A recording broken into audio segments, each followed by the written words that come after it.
Jadi permasalahan yang sering dijumpai di sekolah itu Mm, karena anak-anak ini kurang perhatian dari mm, orang tua gitu Bu ya. ya. Nah kalau dari eh, bullying ada nggak sih Bu di sekolah? Orang tua yang tidak mengajarkan anak dengan panggilan itu, maka mereka akan merasa tertekan gitu, Pak. Nah, Hmm, gitu, itu yang ada biasanya. Kemudian ya. misalnya, kemarilang, alah harus dilawan tuh, nggak bisa tuh dok. Assalamualaikum Sobat Bijak, selamat datang dan jumpa kembali di podcast Bijak Bicara Sejenak, tempat kita berbagi informasi, edukasi, motivasi, dan juga pengalaman diri. Di episode hari ini, kita sudah kedatangan tamu istimewa, seseorang yang punya peran yang sangat penting di dunia pendidikan, namun kadang seringkali luput dari media. Siapa dia? Ya, Guru BK. Nah, hari ini kita akan coba kupas tentang peran, tantangan, hingga cerita menarik yang dialami oleh beliau di balik profesi ini. Yuk, langsung aja kita sapa Ibu Desmaniza SPD. Selamat siang, Ibu. Selamat siang Pak. Gimana Pak kabarnya, Ibu? Alhamdulillah sehat Pak. Sehat ya? Alhamdulillah. Biasa disapa dengan apa, Bu? Bu Des. Bu Des saja ya? Ya, Bu Oke, Des. baik. Bu Des, boleh diceritakan sedikit tentang latar belakangnya? Ya saya pendidikannya dari BK juga Pak. Ah, Yaitu dari BK Stein Bukit Tinggi dulu namanya. oh, berarti alumni dari STN Bukit Tinggi? Ya, kalau sekarang kan sudah namanya UIN Bukit Tinggi, Pak. Jadi Oke. dulu namanya Stein Bukit Tinggi dan saya adalah angkatan pertama untuk BK-nya, Pak. Hmm. Berarti sekarang ngajar di mana Ibu nih? Eh, ngajarnya di Mandu Agam. Mandu Agam ya? Ya, Udah berapa lama itu, Bu? kalau dihitung dari honornya, Pak, Hmm. lebih kurang 13 tahun. 13 tahun ya? Ya, Alhamdulillah, udah lama, cukup lama juga ya? ya, Pak. Tapi alhamdulillah dari honor sampai sekarang itu dan saya terangkat di Kemenak juga, di Mandu Agam juga baru hari. Oke, oke, baik, baik, baik. Nah, bagaimana sih Bu awalnya Ibu bisa terjun ke dunia bimbingan konseling ini, Bu? Sebenarnya terjun di dunia bimbingan konseling ini, saya kan suka dengan mengatasi masalah teman-teman dulu, Pak. Hmm, Maksudnya ada teman-teman yang curhat, ya. kemudian saya ingin membantunya. Hmm, Kemudian saya pikir kalau misalnya BK itu ada sesuatu kepuasan tersendiri gitu untuk ya. membantu seseorang. Hmm. Kemudian saya milih BK, kemudian saya juga waktu itu milihnya PAI karena ingin jadi dosen gitu kan, Pak. Ah, ya terus? Uh, disinilah letak tantangannya gitu Pak. Hmm. Waktu itu saya kan dapat PMDK dan lulusnya di Padang, ternyata Ya. orang tua tidak merestui. Ah, kenapa, Bu? Karena waktu di tahun 2007 itu ada peristiwa alam gitu Pak. Oh Ada iya. gempa bumi, kemudian ada gelodo. Jadi Iya. saya kan lulusnya di Padang, kemudian Hmm. lulus di UIN Batu Sangkar, Iya. tapi orang tua ndak menyetujui. Nggak ngasih izin ya? Iya, ndak ngasih izin. Hmm. Cuma kan saya anak pertama, Hmm. kemudian saya alasan orang tua tidak menyetujui, ada adik yang harus saya bimbing. Iya, iya. Kemudian saya patuh saja, manut aja. Hmm. Tapi di balik manutnya itu, kata orang tua waktu itu, Hmm. saya hanya diam saja begitu, Pak. Hmm. Jadi berubah gaya saya. Iya. Jadi saya itu lebih banyak diam. Biasanya kan saya ceria, Iya, berubah iya. menjadi diam. Waktu terakhir lah pendaftaran untuk masuk UIN ini, Hmm. masuk lain maksudnya Pak ya. Hmm. Kemudian saya baru mendaftar. Iya. Nah, disuruh sama orang tua, waktu itu saya pilihlah pilihan pertamanya BK dan lulus gitu. Jadi itu udah diizinin sama orang tua? Iya, karena mungkin lihat saya gitu Pak, manut aja. Ngelamun gitu ya, di kamar gitu ya? Iya. Ah, Jadi mungkin melihat seperti itu maka orang tua agak sedikit takut gitu kan. iya. Kenapa anak saya bisa berubah ini? Oke, oke. Jadi karena itu Ibu ya? Iya, karena itu mungkin diizinkan oleh orang tua untuk kuliah lagi Akhirnya kuliah di di Stein Bukit Tinggi. STN Bukit Tinggi. Ya, Oke. Dengan jurusan bimbingan konseling. bimbingan konseling. Iya. Memang bimbing konseling? Ya, bimbingan konseling dan waktu itu angkatan pertama, Pak. Oke, baik, baik. Baik. Eh, sebenarnya apa sih Bu tugas utama dari guru BK itu di sekolah? Hmm, tugas utama guru tugas utama guru BK di sekolah itu Pak membimbing siswa, baik siswa yang bermasalah Ya. maupun siswa yang berprestasi. Namun banyak kita yang masih belum mengenal Pak. Umumnya kalau siswa bermasalah baru disuruh ke guru BK. Padahal Ya. sebenarnya ada siswa yang berprestasi juga harus kita bina bagaimana dia mempertahankan prestasinya. Jadi nggak hanya siswa yang bermasalah aja, Ibu, Tidak, ya? sebenarnya tidak, Pak. Jadi sebenarnya untuk mengoptimalkan kemampuan peserta didik itu tujuan utamanya. Oke.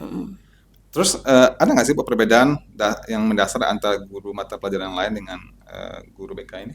Ada, Pak, tentu saja ada. Apa tuh, Bu? Kalau guru mata pelajaran kan dia mentransfer ilmu, ada misalnya bahasa Arab, Iya. matematika gitu kan. Tapi kalau kita membantu guru yang mapel itu supaya mereka bisa paham dalam pelajarannya, kemudian juga ikut bagaimana memotivasi dia untuk belajar.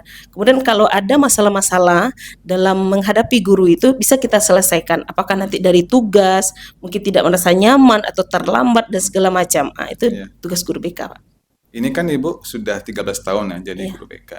Nah, selama proses itu ada nggak sih Bu tantangan mungkin yang apa namanya yang susah gitu dalam menghadapi siswa seperti apa tuh Bu? Ada nggak Bu? Sebenarnya setiap masalah siswa itu unik, Pak. Seperti apa tuh Bu ya? Karena kalau kita bilang ada tantangan dan tidaknya, masing-masingnya ada tantangannya. Kalau misalnya ada siswa itu yang terlambat, kita tahunya kan baru terlambat aja. Iya. Kemudian sewaktu masuk ruangan BK, ternyata itu tidak masalah sebenarnya. Ada juga dia yang dari ekonomi, makanya dia datang terlambat. Kemudian karena dia bekerja dulu membantu orang tua dulu paginya. Kemudian ada juga karena pengaruhnya dia itu yang bisa mendatangkan dia terlambat itu karena di waktu malam dia itu begadang. Jadi gitu. Ada yang main game dan segala macamnya gitu. Jadi sebenarnya dari situlah kami kalau guru BK itu jangan pernah percaya kalau misalnya siswanya terlambat langsung kita percaya dengan masalah terlambat saja. Harus ada penggalian lebih jauh. Iya. Apakah memang masalah dia ini memang benar-benar masalah terlambat atau tidak gitu, Pak? Gitu. Ya. Nah, ada nggak sih Bu apa namanya kasus yang mungkin agak menguras emosi gitu? Ada, Pak. Sebenarnya ada itu. Saya teringat itu ada siswa yang bermasalah dengan guru. Mungkin masalahnya sepele, Pak. Kan sekarang ini ada masalah HP ya. Iya. Nah, kemudian sebenarnya kita HP ini kan harus dituntut untuk kita cerdas menggunakan HP. Iya, bijak ya. Ya, bijak. Kemudian ada siswa yang menggunakan HP ini untuk belajar. Kemudian ada yang tidak. Tapi yang masalahnya waktu itu ada guru mapel menyuruh untuk membawa HP. Iya. Kemudian dikumpulkan, kan ada aturan sekolah gitu, Pak. Kemudian ternyata ada satu siswa ini tidak ngumpulkan. Alasannya tuh? Alasannya mungkin takut nanti diperiksa atau bagaimana HP-nya, padahal kan enggak. Kemudian waktu itu ada HP ini bermasalah dan dia kalau konsekuensinya di sekolah biasanya kalau siswa tidak boleh menggunakan HP di saat proses PBM, kalau ada disuruh maka di HP itu dikumpulkan. Nanti kalau ada yang memakai berarti menjadi masalah, kemudian diambil, ada konsekuensinya dan tidak dikembalikan atau dikembalikan orang tua yang menjemput. Nah, jadi di sini masalahnya, Pak. Waktu itu ada orang tua yang datang. Katanya kan kata anak HP langsung disita. Jadi orang tua langsung datang dengan marah-marah. Kemudian sama gurunya sudah dijelaskan tidak mau terima. Karena pernyataan anak ke orang tua ini berbeda dengan pernyataan apa yang sebenarnya terjadi. Itu, Pak. Jadi seringnya itu ini masalah ada yang disampaikan anak ke orang tua beda dengan yang sebenarnya.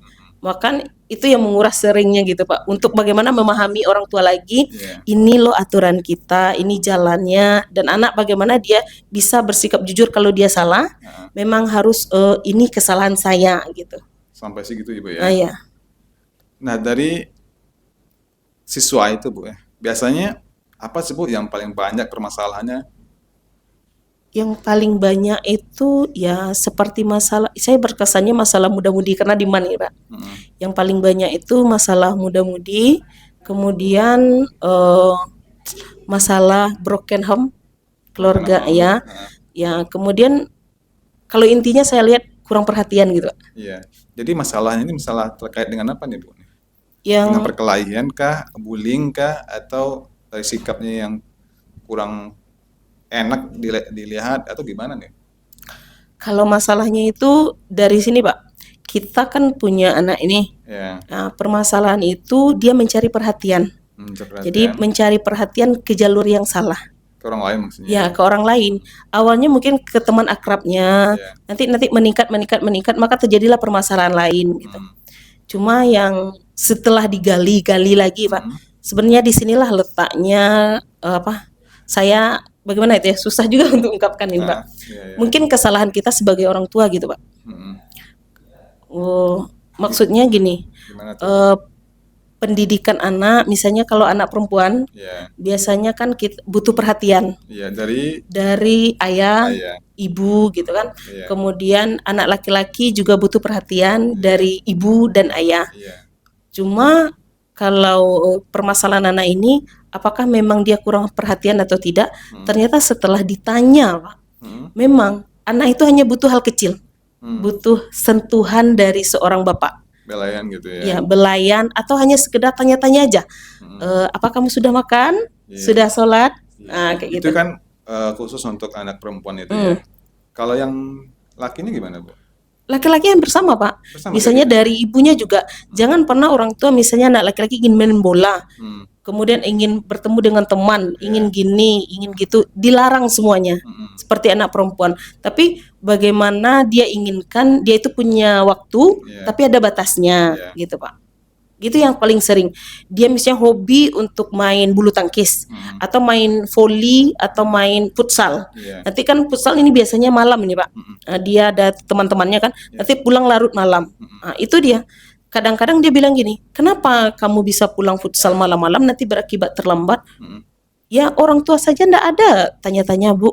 Bilangnya gitu. Sampai gitunya ya. Jadi mereka sebenarnya melakukan itu ingin dapat perhatian, tapi kadang-kadang kita futsal, biarlah. Gitu.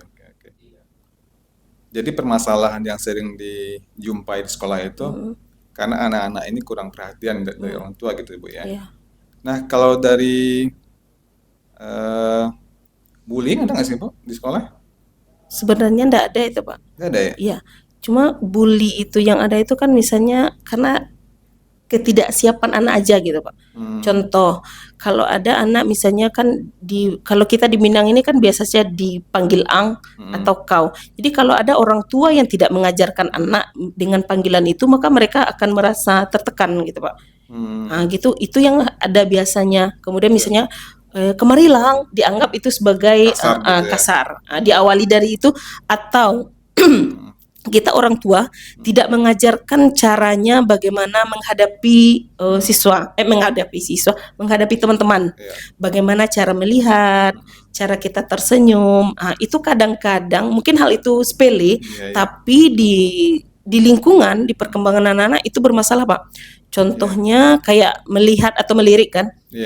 Misalnya kayak gini aja, mungkin ada anak itu yang beranggapan kalau ini Cari lawan gitu ya? mencari lawan, padahal enggak. Makanya itu biasanya kan itu kita ajarkan gitu, Pak. Selain di sekolah diajarkan, pasti di rumah ada penekanan lagi. Kalau dari segi etika gimana, siswa? Kan banyak gitu ya, kalau kita perhatikan di dalam video gitu kan, banyak itu siswanya kurang, mohon maaf ya, Bu ya, mukul gurunya, kurang sopan, itu ada nggak sih, Bu? Yang memukul guru kalau setahu saya ya, di Kabupaten Agam ini rasanya enggak ada, Pak, yang memukul. Mungkin kalau kita katakan kurang ajar, mungkin ada, Pak. Itu gara-garanya kurang ajarnya gini aja, Pak. Pergaulan. Iya, karena tidak ada yang mampu untuk meredamnya. Kadang-kadang dia tanya ke orang tua kan, tadi bapak ini gini. Bahkan kadang kita sebagai guru misalnya kan, atau kita sebagai orang tua, kita bilang, alah harus dilawan tuh, nggak bisa tuh, Dok. Jadi hal-hal yang kayak gitu, itulah yang menyebabkan kita sering bentrok antara orang tua dan guru.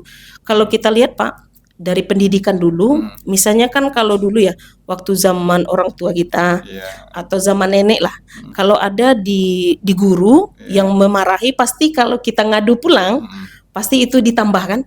Tapi sekarang berbeda. Itulah, Pak. Pada guru itu sebenarnya tidak ada, mereka itu memberikan hal-hal yang terlalu itu tidak ada. Berlebihan.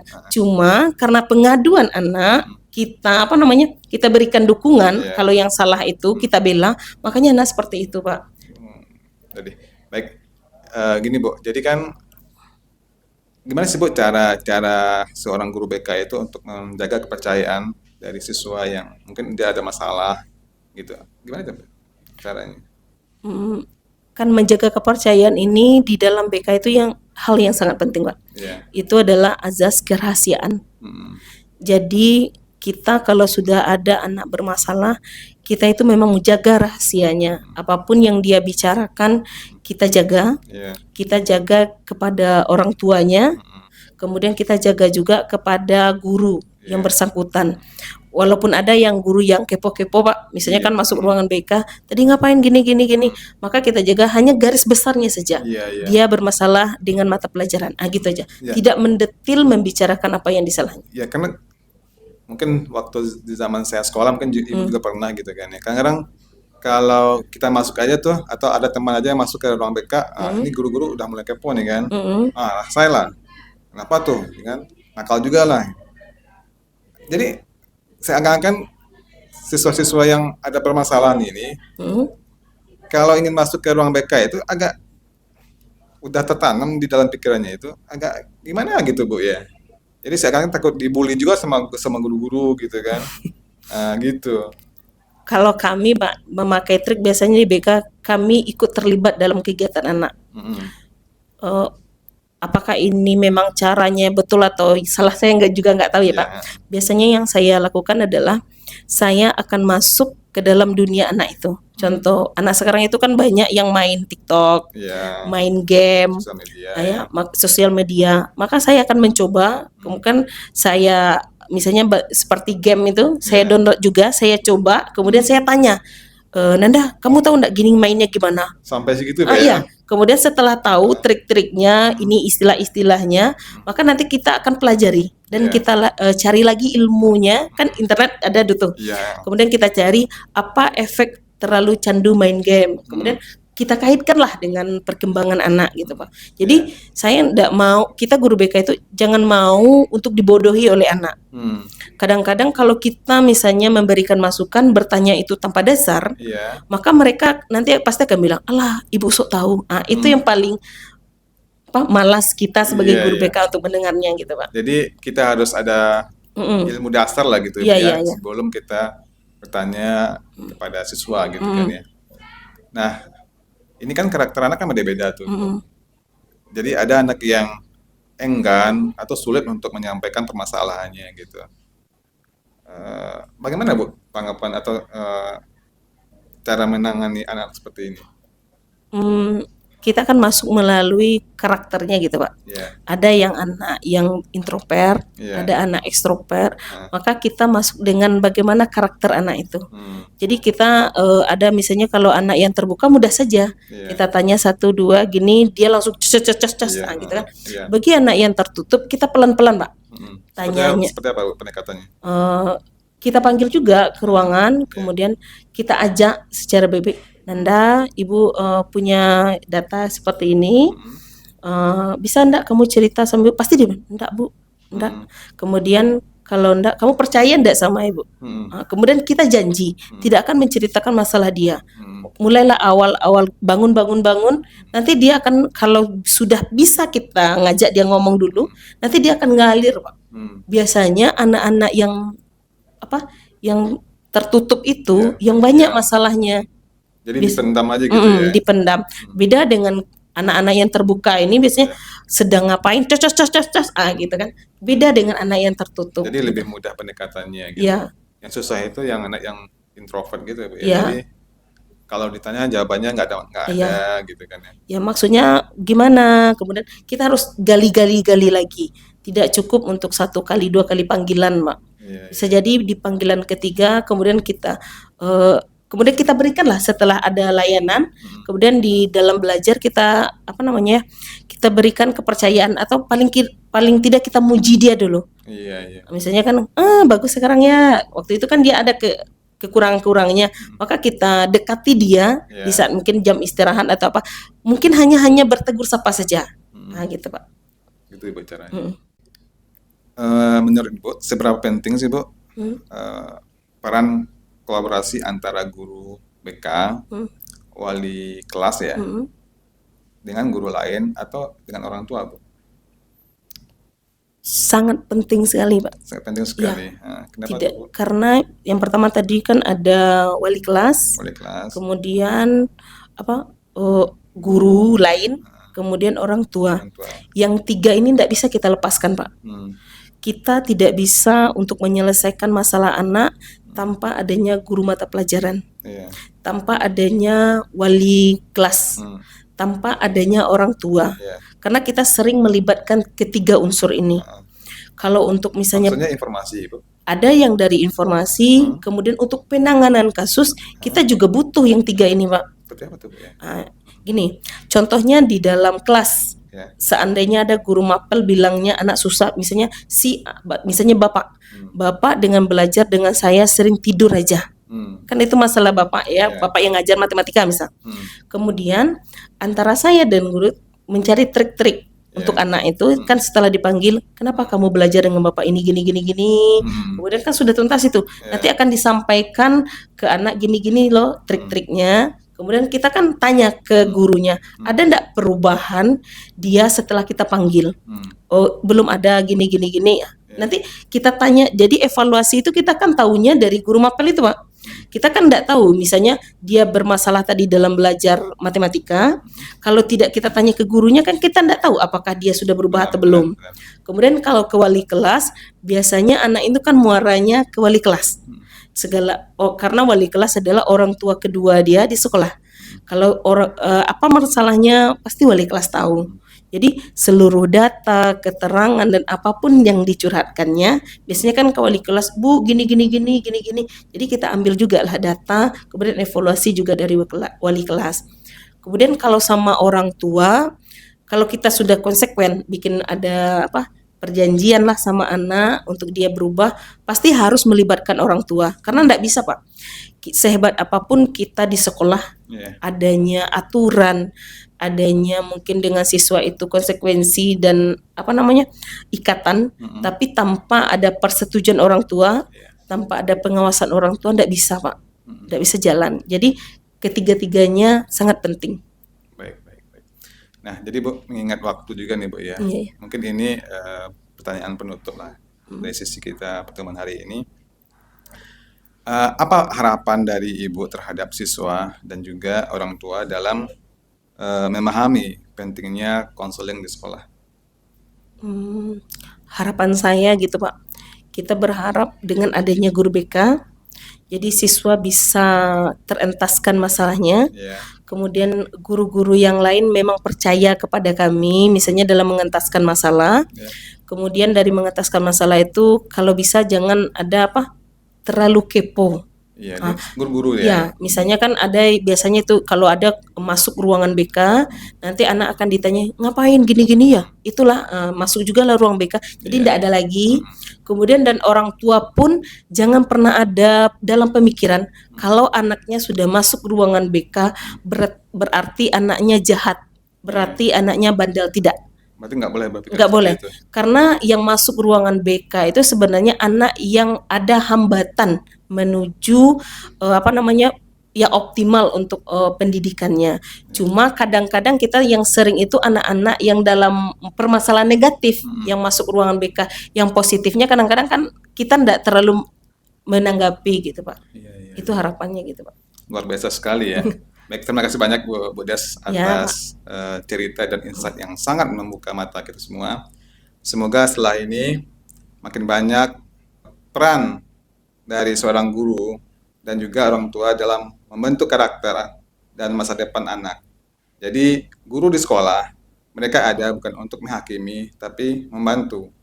Sampai jumpa di episode berikutnya.